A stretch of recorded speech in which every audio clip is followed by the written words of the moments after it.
नमस्कार, FM news देख रहे हैं आप। मैं हूं आपके साथ प्रतीक्षा चहल। दिल्ली, हरियाणा, राजस्थान समेत पूरे देश में इस समय ठंड का प्रकोप बढ़ता जा रहा है। उत्तर भारत का ज्यादातर हिस्सा शीतलहर की मार झेल रहा है। पहाड़ी इलाकों में बर्फबारी और मैदानी इलाकों में कोहरे की चादर जमी हुई है। मौसम विभाग ने कहा कि अगले 48 घंटों के दौरान उत्तराखंड, पंजाब, हरियाणा, चंडीगढ़, दिल्ली और पश्चिमी राजस्थान के कुछ हिस्सों में घना कोहरा छाए रहने की संभावना है। राजधानी दिल्ली में मौसम बेहद सर्द बना हुआ है। आज सुबह दिल्ली का न्यूनतम तापमान 8 डिग्री सेल्सियस दर्ज किया गया। दिल्ली में आईएमडी के मुताबिक मंगलवार 27 दिसंबर की सुबह के समय मध्यम कोहरा रहने का पूर्वानुमान था। वहीं दिल्ली में 10 किलोमीटर प्रति घंटे की रफ्तार से ठंडी हवाएं चलने का अनुमान भी रहा।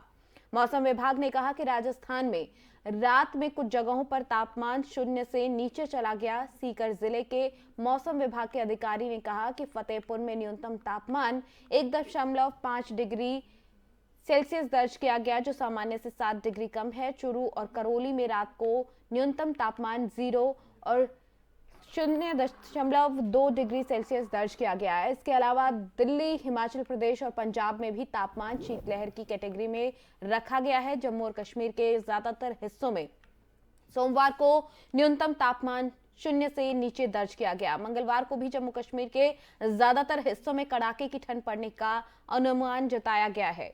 तो लगातार पहाड़ी इलाकों में बर्फबारी हो रही है, जिसकी वजह से ठंड बढ़ती जा रही है। मैदानी इलाकों में भी खूब ठंड पड़ रही है। कोहरे की वजह से लोग परेशान हैं। गाड़ी चलाने में काफी दिक्कतें हो रही हैं। विजिबिलिटी काफी कम हो गई है। उत्तर भारत में ठंड का प्रकोप लगातार बढ़ रहा है। दिल्ली, एनसीआर के आसपास कई और राज्य ऐसे हैं जहां पर ठंड का कहर आगे कई और दिन तक जारी रहने वाला है। मौसम विभाग की तरफ से ये जानकारी भी दी गई है।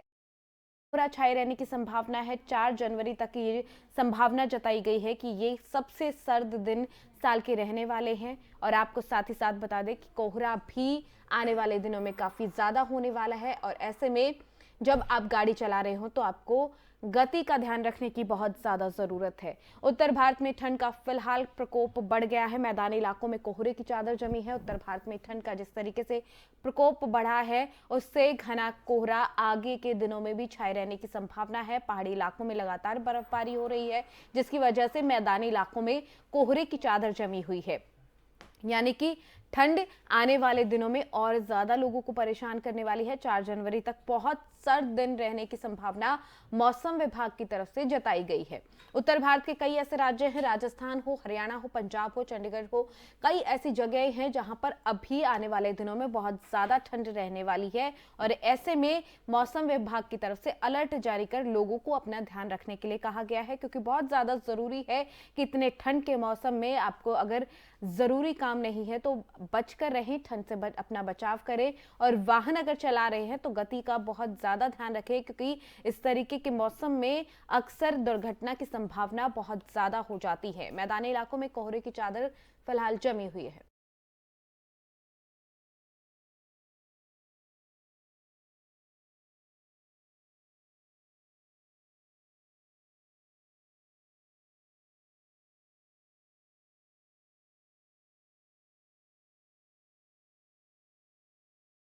उत्तर भारत में ठंड का प्रकोप बढ़ गया है। घना कोहरा छाया हुआ है। पहाड़ी इलाकों में लगातार बर्फबारी की वजह से मैदानी इलाकों में कोहरे की चादर जमी हुई है और इस कोहरे से लोग परेशान हैं। ठंड में आग जलाकर अपना बचाव कर रहे हैं। ज्यादा से ज्यादा सर्द मौसम जिस तरीके से हो रहा है, लोग ठंड से अपने बचाव के अलग अलग तरीके ढूंढ रहे हैं। तस्वीरों में भी आप देख सकते हैं कि लोग आग जलाकर ठंड से बचाव की कोशिश कर रहे हैं। उत्तर भारत में ठंड का फिलहाल प्रकोप जारी रहेगा। कुछ और दिन इसी तरीके की ठंड रहने वाली है। पहाड़ी इलाकों में लगातार बर्फबारी की वजह से तापमान गिरता जा रहा है और ऐसे में मैदानी इलाकों में भी कोहरे का असर देखने को मिल रहा है। वहीं दिल्ली, एनसीआर में भी लगातार तापमान गिर रहा है और ऐसे में ज्यादा जानकारी के लिए हमारे संवाददाता अजीत का रुख करते हैं। अजीत, जिस तरीके से दिल्ली, एनसीआर की बात की जाए तो लगातार ठंड बढ़ रही है और उम्मीद ये है कि आगे कई और दिन बहुत सर्द रहने वाले हैं। किस तरीके से देख पा रहे हैं आप फिलहाल दिल्ली में मौसम? समझता हूँ राजधानी दिल्ली की अगर हम बात करें, दिल्ली और एनसीआर की, तो यहाँ पर जो शीतलहर का जो प्रकोप है वो लगातार एक बार फिर से बढ़ता जा रहा जी। है। और जो मौसम विभाग के द्वारा जो संभावना जताई जा रही है कि आने वाले कुछ दिनों में जो दिल्ली का तापमान है वो और कम होगा, यानी कि कहा जा सकता है कि जो आम लोगों को ठंड के प्रकोप का सामना करना पड़ेगा। जी। तो साफ तौर पर कहीं ना कहीं इस ठिठुरन में आम लोगों को काफी दिक्कतों का सामना करना पड़ रहा है। खास तौर से जो रोजमर्रा पर काम पे जाने वाले लोग हैं उनके सामने काफी दिक्कतें आ रही है। कहीं कोहरा तो कहीं शीतलहर, ऐसे में लोगों जी के लिए बहुत बड़ी परेशानी का सबब बना हुआ है। जी बिल्कुल अजीत, और मौसम विभाग की तरफ से अलर्ट भी जारी किया गया है क्योंकि दिल्ली और दिल्ली के आसपास के कई ऐसे राज्य हैं जहां पर आने वाले दिनों में खासकर 4 जनवरी तक बहुत ज्यादा सर्द दिन रहने की बात कही गई है। लोगों को देखते हैं आमतौर पर हर बार जब 25 दिसंबर का जब क्रिसमस डे आता है और साल का अंत होता है और जनवरी की शुरुआत होती है, तो आमतौर पर हर बार इस समय में जो शीतलहर है, जो तापमान है, वो लगातार उस तापमान में गिरावट देखी जाती है। जी। और ऐसा इस बार फिर से देखने को मिल रहा है। और अगर आने वाले दिनों में अगर ऐसा ही रहता है, तापमान में लगातार अगर गिरावट रहती है, तो कहीं ना कहीं दिल्ली वासियों के लिए और परेशानी का सबब बनेगा। क्योंकि जैसा कि मैंने कहा कि जो रोजमर्रा पर जो काम पर जाने वाले लोग हैं उनके लिए ये एक बहुत बड़ी परेशानी का सबब है। चाहे 2 पहिया वाहन हो या 4 व्हीलर हो, 4 व्हीलर वाले के सामने भी कोहरा एक बहुत बड़ी मुसीबत होती है। विजिबिलिटी अगर ना हो तो उनके लिए गाड़ी चला पाना ना से बराबर हो जाता है। तो ऐसे में कहीं ना कहीं साफ तौर पर कहा जा सकता है आने वाले दिनों में ये और आम जन के लिए परेशानी का सबब जरूर बनेगा। जी चलिए अजीत, बने रहिए आप हमारे साथ, अगली खबर पर भी आपसे जानकारी लेंगे, बने रहिए हमारे साथ। तो लगातार कोहरा बढ़ रहा है, ठंड बढ़ रही है और ऐसे में लोगों को परेशानी भी हो रही है और आगे कई ऐसे दिन रहने वाले हैं जहां पर लोगों को अभी घने कोहरे और ठंड से जूझना पड़ेगा।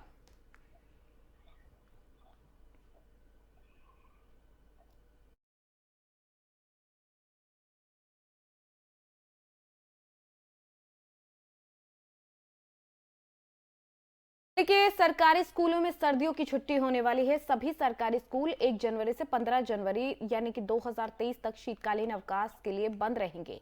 सरकारी स्कूलों में काम करने वाले सभी शिक्षकों को कोविड-19 ड्यूटी करने के लिए इंदिरा गांधी अंतर्राष्ट्रीय हवाई अड्डे पर तैनात किया जाएगा। दिल्ली सरकार की आधिकारिक घोषणा के अनुसार 31 दिसंबर 2022 से 15 जनवरी 2023 तक सरकार टीचर्स को एयरपोर्ट पर तैनात रखेगी। ये इसलिए किया जा रहा है ताकि ये सुनिश्चित किया जा सके कि दिल्ली हवाई अड्डे पर कोविड उपयुक्त व्यवहार का पालन किया जा रहा है। दिल्ली में कोविड-19 मामलों में अचानक बढ़ोतरी देखी जा रही है। दिल्ली सरकार ने सोमवार को दिल्ली के सभी सरकारी अस्पतालों को आने वाले दिनों में बढ़ते संक्रमण के मामलों में मद्देनजर अधिकारियों ने किसी भी स्थिति से निपटने के लिए तैयारियों को पता लगाने के लिए सभी सरकारी अस्पतालों का दौरा करना भी शुरू कर दिया। साथ ही केंद्र सरकार ने लोगों से मास्क पहनने और सार्वजनिक स्थानों पर सुरक्षा मानदंडों का सख्ती से पालन करने की अपील की है। दिल्ली सरकार के अस्पताल एलएनजेपी में आज यानी कि मंगलवार दोपहर 12 बजे मॉक ड्रिल होगी, जिस दौरान दिल्ली के डिप्टी सीएम मनीष सिसोदिया भी मौजूद रहेंगे। तो दिल्ली सरकार पूरे तरीके से तैयार है। किसी भी हालात में कोरोना से किस तरीके से लड़ना है, किस तरीके से बचना है, उसको लेकर अभी से सुरक्षा को टाइट करने की कोशिश की जा रही है, तैयारियों को टाइट करने की कोशिश की जा रही है। हमारे संवाददाता अजीत लगातार हमारे साथ बने हुए हैं। अजीत, जिस तरीके से आज मॉक ड्रिल भी होना है और आईजीआई एयरपोर्ट पर टीचर्स की ड्यूटी भी लगा दी गई है, तो ये देखा जा रहा है कि दिल्ली सरकार अब किसी तरीके की कोर कसर नहीं छोड़ना चाहती, क्योंकि कोरोना का जिस तरीके से आने वाले वक्त में कहा जा रहा है कि खतरा बढ़ सकता है, तो ऐसे में बहुत जरूरी है कि ये तैयारियां टाइट की जाए।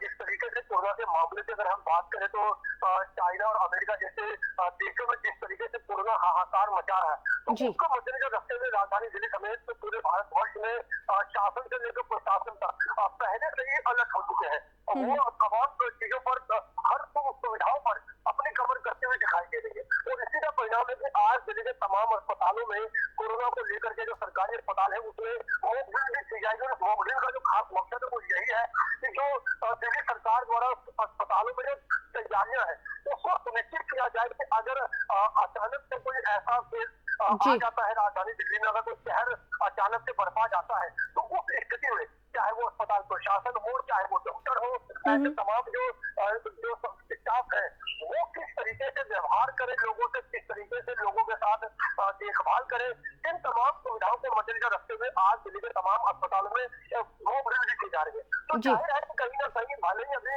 दिल्ली में इसको लेकर के ज्यादा भयंकर स्थिति नहीं है, लेकिन शासन से लेकर प्रशासन तक पहले ही जो तैयारियां हैं वो की जा रही है, ताकि कोई अचानक से आने वाले समय में किस तरह के लोगों के सामने जो 2020 और 21 के जो मंजर था जी वो इस बार ना बन सके और उससे पहले ही इसको नियंत्रण किया जा सके। जी ये प्रतिक्रिया। चलिए, बहुत शुक्रिया जीत इस तमाम जानकारी के लिए। तो दिल्ली सरकार की तरफ से तैयारी को टाइट किया जा रहा है और अब कोशिश ये की जा रही है कि इस बार अगर कोरोना से एक बार फिर फाइट हो तो हम उसमें किसी तरीके से पीछे ना रहें।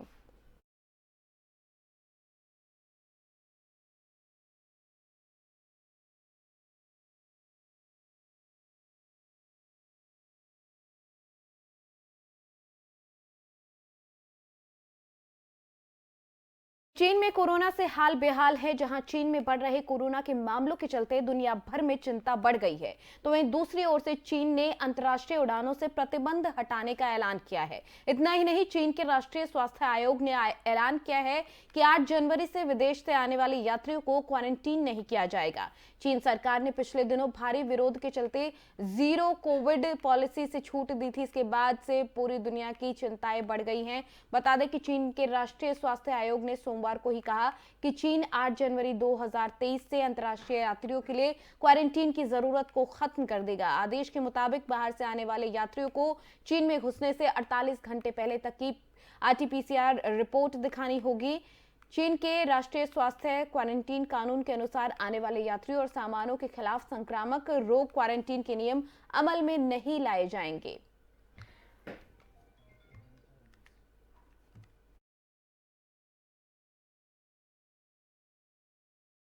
इसी खबर पर ज्यादा चर्चा के लिए मेहमान हमारे साथ यहाँ पर जुड़ गए हैं। डॉक्टर अनीता, वरिष्ठ चिकित्सक हैं, हमारे साथ यहाँ पर जुड़ गए हैं।